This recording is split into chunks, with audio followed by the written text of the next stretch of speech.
श्री राजपूत करणी सेना के राष्ट्रीय अध्यक्ष महिपाल सिंह मकराना आज मेरे साथ हैं। ये अपनी 3 मांगों को लेकर आने वाली 16 तारीख से एक राष्ट्रव्यापी आंदोलन की शुरुआत करने जा रहे हैं। इनसे जानने का प्रयास करेंगे कि क्या तो इनकी वो 3 मांगें हैं और क्यों ये राष्ट्रव्यापी आंदोलन की तरफ बढ़ गए, ऐसी क्या मजबूरी इनके सामने है। मकराना साहब, क्या तो मांगे हैं? हमारी 3 बड़ी मांगें हैं जो आज की नहीं है। और आप अगर आसपास देख रहे हैं सराउंडिंग में, तो ईडब्ल्यूएस के केंद्र में सरलीकरण को लेकर अलग अलग समुदाय के लोग सड़कों पे हैं। बड़े यहाँ पे सम्मेलन राजस्थान की धरती पे, जयपुर की धरती पर हुए हैं, पर अभी तक उसका कोई निर्णय नहीं आया है। ईडब्ल्यूएस केंद्र में सरलीकरण क्यों मांग रहे हैं कि राजस्थान की गवर्नमेंट ने इस सरलीकरण को 3 साल पहले किया है, और अगर राजस्थान की गवर्नमेंट कर सकती है तो केंद्र भी कर सकती है, क्योंकि केंद्र ने ही ये ईडब्ल्यूएस का आरक्षण हमको दिया है। अब सबसे बड़ी बात, जब उसमें सरलीकरण नहीं होगा, राजपूत समुदाय और राजस्थान का एक सिनेरियो आप देखें तो राजस्थान एक ज़्यादातर एरिया बंजर एरिया है, ज़्यादातर एरिया रेगिस्तानी एरिया है, जहाँ 50 बीघा 100 बीघा 500 बीघा कोई महत्व नहीं है। वहाँ पानी न बरसता है, न पानी नीचे है। समझ रहे हैं आप? अगर वहाँ 8 एकड़ की 10 एकड़ की आप एक कुछ डाल देंगे, एक बैरियर लगा देंगे, तो मैं मानता हूँ कि वो गरीब व्यक्ति जिसके रहने के लिए झोपड़ी नहीं है, पर उसके पास 150-200 बीघा ज़मीन है, पर वहाँ होता कुछ भी नहीं है, वहाँ वैल्यू भी नहीं है, वहाँ आग के पौधे के अलावा कुछ भी नहीं होता है। तो आग को तो खा नहीं सकते हैं, और बिकता भी नहीं है। ठीक बात है। तो सीधा सा बोलने का मतलब ये है कि आप हरियाणा की 1 एकड़ और यहाँ की 100 एकड़ को अगर मिला लो तो भी हरियाणा की 1 एकड़ ज़्यादा पावरफुल है। तो ऐसे में आप ऐसे में क्या चाहते हो कि केंद्र सरकार जो है वो नियम का सरलीकरण करे, तो इस नियम में क्या सरलीकरण हो? बाध्यता हटाए ज़मीन की। अच्छा, ज़मीन की बाध्यता हटाए, और केंद्र स्तर पे हटाएंगे तो राजस्थान के वो गरीब राजपूत, वो गरीब ब्राह्मण, वो गरीब बनिया, और उसके साथ साथ केंद्र में बिश्नोई भी आते हैं। यहाँ का बिश्नोई समुदाय केंद्र में आता है, हरियाणा का जाट समुदाय केंद्र में ईडब्ल्यूएस में आता है, आपका बिहार का भूमिहार आता है, आपका गुजरात का पाटीदार आता है, महाराष्ट्र का मराठा आता है।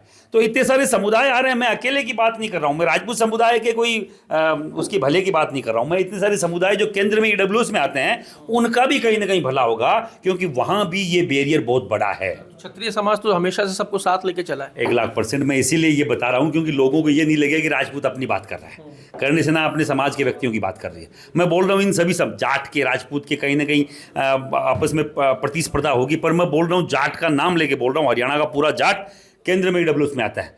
क्यों नहीं कर रहे ये लोग? क्यों उनको आगे नहीं बढ़ने दे रहे? यहाँ का बिश्नोई समाज आता है, जब पाटीदार आता है, भूमिहार आता है, मराठा आता है, जाट आता है, बिश्नोई आता है, इतने सारे समाजों के साथ ब्राह्मण आता है, बनिया आता है, राजपूत आता है, ईसाई आता है, पठान आता है, तो क्यों नहीं कर रहे हैं आप लोग? 18-20 जातियाँ इसमें इसकी जद में आती है। सभी जातियों के बच्चों को, जो गरीब है, गरीबी जाति देख के नहीं आती। मैं इसलिए बोल रहा हूँ, बार बार वजन दे के, जोर दे के बोल रहा हूँ कि इन जातियों का भला होगा, इन जातियों के युवाओं का भला होगा, आने वाली पीढ़ियाँ इनकी कहीं ना कहीं अच्छा जीवन यापन कर पाएगी। आप आरक्षण के नाम पे लोगों को दे रखा है, पर ज़्यादातर आरक्षण उन लोगों के पेटे में, उन लोगों के खाते में जा रहा है जिन्होंने पीढ़ियों से आरक्षण ले रखा है। मैं नहीं कहता, उनका विरोध नहीं करता, करो अपने स्तर पर जो भी है, सरकारें देखे, पर मैं बोल रहा हूँ आपने हमें दिया है तो इसका सरलीकरण नहीं होगा तो कोई आनंद नहीं है। ये तो हो गई आपकी एक मांग। दूसरी, विधानसभा चुनाव में कहीं ना कहीं हमारी अनदेखी की गई। अनदेखी की गई? Yes. राजस्थान में 27 टिकटें थी। आपके इतने सारे मंत्री बना दिए गए, उप मुख्यमंत्री आपके समुदाय से। सरकार पिछली बार 5 मंत्री थे, अब की बार 3 में समेट दिया गया। उप मुख्यमंत्री बना दिया ना? सरकार उप मुख्यमंत्री कोई संवैधानिक पद नहीं है। विभाग तो बहुत सारे हैं साहब। विभाग, मेरी बात सुनिए, 5 विभाग देते हैं, आप 3 में समेट दिया आपने।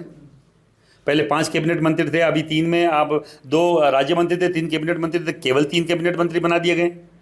पहले 27 टिकट थी, उससे 25 बीजेपी ने कर दी। पहली 18 टिकट थी कांग्रेस की, उसमें 13 कर दिया। आप ये देखिए, आप कांग्रेस बीजेपी दोनों ने हमारे कहीं ना कहीं विधानसभा में हमारा प्रतिनिधित्व कम कर दिया। अब लोकसभा में जो 3 एमपी की टिकट बीजेपी देती है, 3 कांग्रेस देती है, तो कांग्रेस अभी तक 1 डिक्लेयर करी है, बीजेपी ने 1 डिक्लेयर करी है। तो मैं बीजेपी कांग्रेस दोनों के लिए बोल रहा हूँ। मैं कोई बीजेपी या कांग्रेस अलग से नहीं बोल रहा हूँ, कांग्रेस दे हमें बीजेपी दे, हमें दोनों पॉलिटिकल पार्टियाँ, क्योंकि यहाँ 2 ही पार्टियाँ हैं, दोनों पॉलिटिकल पार्टियां राजपूत समुदाय के व्यक्ति को अगर आप कहीं ना कहीं प्रतिनिधित्व देंगे, कहीं ना कहीं टिकट आप ज़्यादा बढ़ाएंगे, तो ये हमारी बाकायदा हम गारंटी लेते हैं कि वो लोग जीत के आएंगे। क्योंकि आपको मालूम होगा, अगर जो 24-25 टिकट आप बीजेपी ने हमको दी है, तो सबसे ज़्यादा प्रतिशत 70% तक हम लोग जीते, 18 सीट जीती हम लोगों ने। और जो 40 सीटों पे हैं, 40% लोग जीते हैं, उनके आप 5-5 मंत्री बना रहे हैं, और हमसे ज़्यादा टिकट है उनकी 12-18। तो आप समझिए कितनी ज़्यादा जिन लोगों ने खड़ा किया उनके साथ। अब मैं किसी से शिकायत करूंगा तो मेरे काका बाबा से करूंगा, मेरे घर के व्यक्ति से करूंगा, पड़ोसी से नहीं करूंगा। पड़ोसी मेरा रिश्तेदार नहीं है, उसने मुझे लालन पोषण नहीं किया, मैं उसका कुछ करता, मैंने उसका कोई भला नहीं किया, तो मेरे माँ बाप से या मेरे काका बाबा से, मेरे परिवारजनों से करूंगा।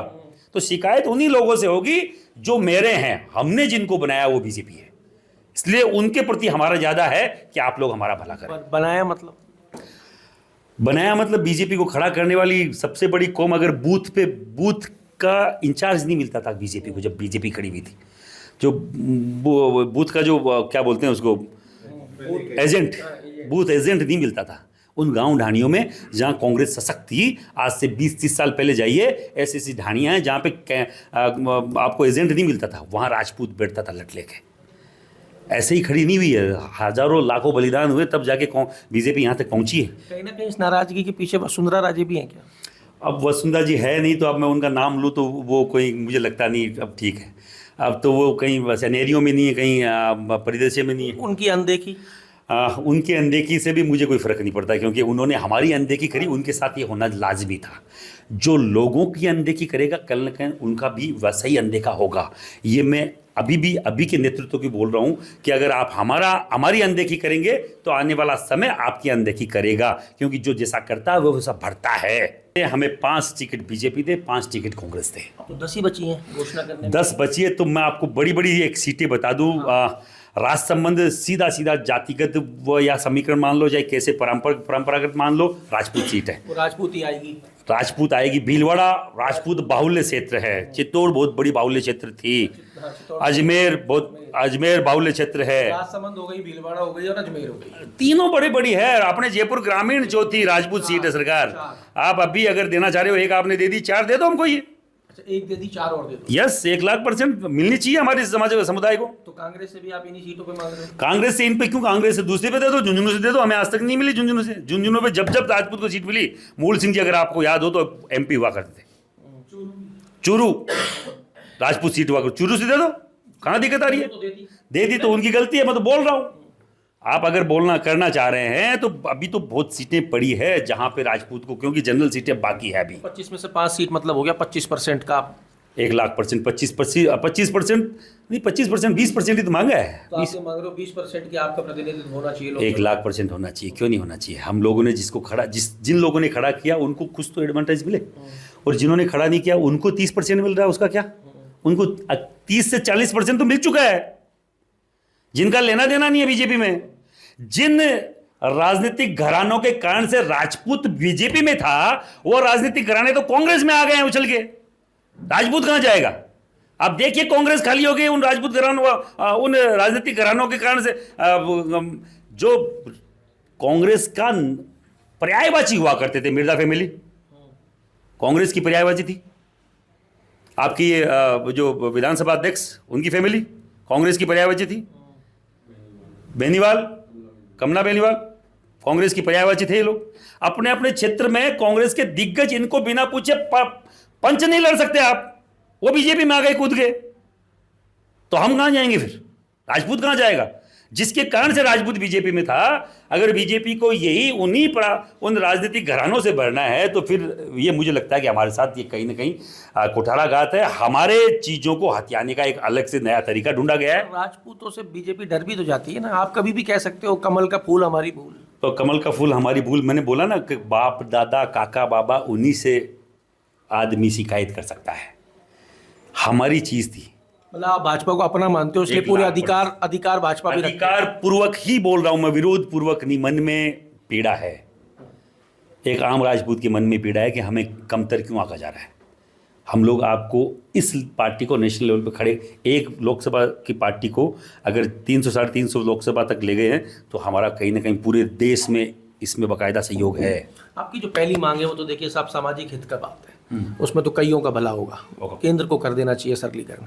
दूसरी आपकी जो मांग है ये एक राजनीतिक मांग है, तो इस राजनीतिक मांग पे आपको क्या लगता है कि अगर साथ नहीं दिया गया, मांग नहीं सुनी गई, तो आपका क्या प्रतिक्रिया होगी? स्वतंत्र निर्णय लेंगे।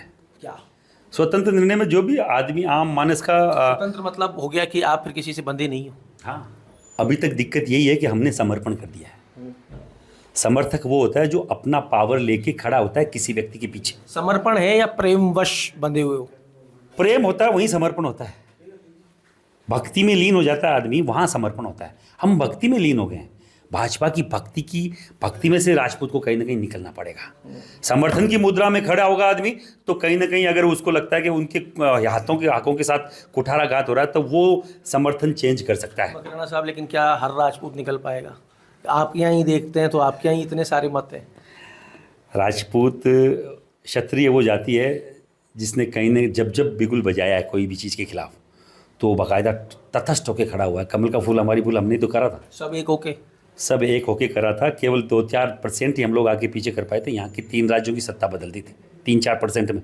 मैं बोल रहा हूँ करने से ना वो है जो युवाओं का 20-25-30% तक हम लोग जो उनका मन टटोल के उनके साथ हैं, उनका समर्थन हमको है। 25-30% युवाओं का, जो आज का युवा उनको मालूम है कि रोड पे निकलने वाली कौन सी संस्था पूरे देश में एक है। तो क्या स्वतंत्र फैसला ऐसा कुछ हो सकता है कि लोकसभा चुनाव में? कालू साहब हमेशा बोलते थे राजपूत राजनीति नहीं करेगा तो घास नहीं काटेगा। राजपूत को राजनीति उसके ब्लड में है, उसको करनी है। मैं 18 साल से सामाजिक स्तर पे कर रहा हूँ। अगर मैं कल को राजनीति में आ गया तो कोई नई बात नहीं है, क्योंकि मैंने 18 साल खपाए हैं पहले समाज के लिए। मैं राजनीति करने समाज में आपकी मांग है कहीं से? समाज अगर तय करेगा तो मुझे कोई गुरेज नहीं है। राजपूत, मैंने बोला ना, राजपूत राजनीति नहीं करेगा तो घास थोड़ी काटेगा। हम घास काटने के लिए नहीं, हम राजनीति करने के लिए पैदा हुए हैं। पर सामाजिक सेवा भी एक बड़ा उसमें स्टेप है। राजनीति में जाके भी सामाजिक सेवा कर सकते हैं। 1,00,000% कालू साहब कल्याण सिंह जी का ये शब्द था कि जोगान जग पूछे ना जोगान कौन पूछे, जो अपनी जात का नहीं वो अपने बाप का नहीं, और जो अपने बाप का नहीं उस राष्ट्र का कभी नहीं हो सकता। तो हम लोग तैयार हैं लड़ने के लिए भी। मैं तो कल्याण सिंह जी का, मैं तो लोकन सिंह जी का शिष्य हूँ। जीवन पर्यंत राजनीति को ठुकरा कर उन्होंने बाकायदा समाज के लिए लड़ाई लड़ी है। तो मुझे कोई एमएलए MP में कोई मज़ा नहीं आता। मैं ज़्यादा कभी मैंने आज तक चिमटी से भी नहीं छुआ है। आज तक राजनीति को चिमटी से भी नहीं छुआ है। माँ भगवती कसम खा के बोल रहा हूँ। पर अब की बार जिस हिसाब से पूरे देश में हमारे खिलाफ ये हो रहा है तो कोई बड़ी बात नहीं कि राजनीति में भी कूद जाए हम लोग। आपकी आवाज़ और आपके शब्दकोश जो है ना वो इतना भारी है कि आप अपनी तरफ खींच लेते हो। तो मैं वो भूल गया, वो फैसला क्या करोगे आप? स्वतंत्र फैसले में पूरे समाज की नब्ज टटोली जाएगी। हर एक व्यक्ति को पूछा जाएगा, हर एक आम राजपूत को, जिनको पॉलिटिकल पार्टियां तो बहुत दूर की बात है, वहां के लोकल नेता भी नहीं पूछते, उन लोगों को पूछा जाएगा जो हकीकत का वोट बैंक है। उन लोगों को नहीं जो छत्रप बने हुए बैठे हैं, उन लोगों को नहीं जो राजनीतिक कहीं ना कहीं नुमाइंदे बने हुए बैठे हैं, उन लोगों को नहीं तो पर्टिकुलर पार्टियों के एजेंट बने बैठे हैं। तीसरी मांग, 3 महीने हो गए सुखदेव सिंह के हत्यारों के खिलाफ कोई ठोस कदम नहीं है। बहुत पीड़ादायक है। मेरी कभी उनसे जो मनभेद नहीं था, मतभेद था। मत हमारे नहीं मिले कभी, पर मन से हम लोग अलग नहीं। कालू साहब कल्याण सिंह जी का ये शब्द था कि जोगान जग पूछे ना जोगान कौन पूछे, जो अपनी जात का नहीं वो अपने बाप का नहीं, और जो अपने बाप का नहीं उस राष्ट्र का कभी नहीं हो सकता। तो हम लोग तैयार हैं लड़ने के लिए भी। मैं तो लोकन सिंह जी का शिष्य हूँ। जीवन पर्यंत राजनीति को ठुकरा कर उन्होंने बाकायदा समाज के लिए लड़ाई लड़ी है। तो मुझे कोई एमएलए MP में कोई मज़ा नहीं आता। मैंने आज तक चिमटी से भी नहीं छुआ है। आज तक राजनीति को चिमटी से भी नहीं छुआ है। माँ भगवती कसम खा के बोल रहा हूँ।